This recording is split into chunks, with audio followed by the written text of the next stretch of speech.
It's 1481. Leonardo is 29 and gaining a reputation for leaving paintings incomplete. His father, Piero, is concerned about his son's work habits and has helped to secure a commission from a monastery just outside Florence. The detailed contract is aimed to pressure Leonardo into completing the piece. It states that Leonardo has to supply the colours, the gold and all other costs arising from his own pocket and deliver the painting within 30 months at most. If he fails, he has to hand over the incomplete piece without compensation. The scene Leonardo set out to create was one of the most popular in Renaissance Florence, depicting the moment when the three wise men, the Magi, present the newborn Jesus with gifts of gold, frankincense and myrrh.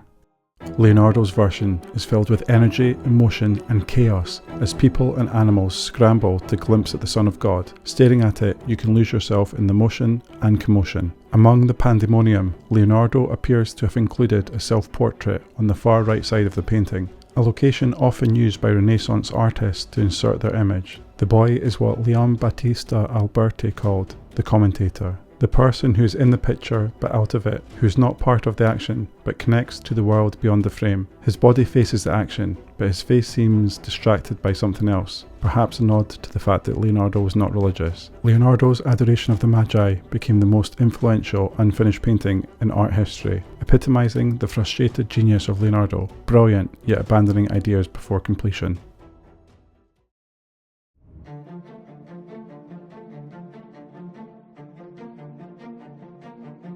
Leonardo likely became overwhelmed by perfectionism during his work on Adoration of the Magi, and daunted by the challenge of perfecting a piece with so many characters, all reacting emotionally to the event and each other. Even more challenging was conveying the heavenly light and its interaction with the figures and shadows. His perfectionism didn't only impact Adoration of the Magi, it was a recurring theme throughout his life that often left him to either abandoning works or continuously refining rather than completing, which meant that the pursuit of perfection was both a gift and a curse. Leonardo once wrote, "Art is never finished, only abandoned." This philosophy reveals his struggle to feel satisfied with his own work. He believed that each of his paintings should be a reflection of reality, and anything less than perfection was unacceptable. This relentless pursuit of flawlessness made it difficult for him to reach a point where he could ever consider a piece finished.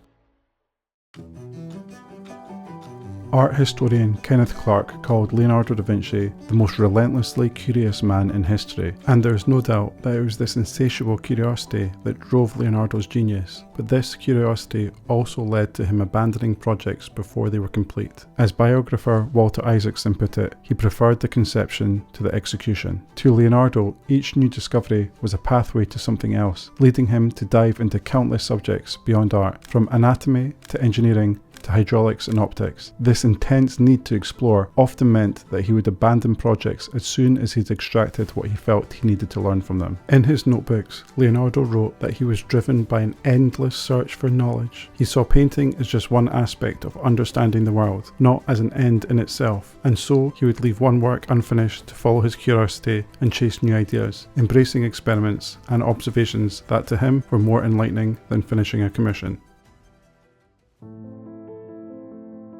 While Leonardo's talent was unparalleled, he was also highly aware of the public's expectations. He feared presenting something that would not live up to his own reputation. This was particularly true of his paintings. Presenting something he saw as imperfect to the public would have been a frightening prospect for him. Some historians believe that this fear of judgment may have been another reason Leonardo left some of his most ambitious projects unfinished. It was almost as though the idea of these works was more powerful in their incomplete state, leaving viewers in awe and making them wonder what might have been.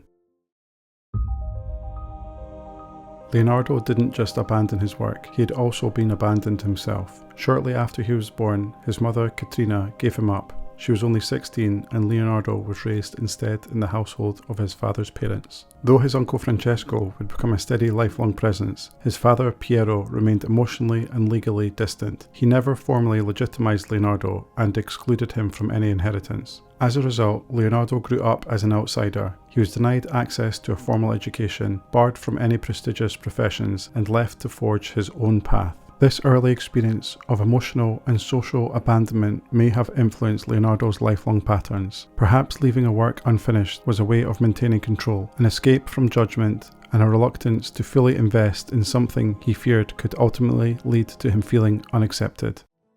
Genius can take many forms. The Wright brothers were tightly focused, supported by a bond that made perfectionism useful, criticism bearable, and abandonment unlikely. By contrast, Leonardo da Vinci's brilliance was sprawling, fueled by restless curiosity and often overshadowed by emotional distance. Even in its unfinished state, Adoration of the Magi is still an incredible image, and may, along with his other unfinished works, reveal more about the human challenges of Leonardo and the struggle to balance perfectionism, criticism, and the relentless pursuit of knowledge. It was just 7 months after receiving the commission for Adoration of the Magi that Leonardo stopped working on it. Shortly after, he left Florence, leaving the unfinished painting behind. Tell me if anything was ever done. Tell me, tell me. This series explores the life and mind of Leonardo da Vinci, and more specifically, what made him so successful. And in the next episode, we'll explore his inventions and how he repeatedly predicted the future of technology. Consistently throughout history, those aspiring to greatness have studied the lives and achievements of other successful individuals.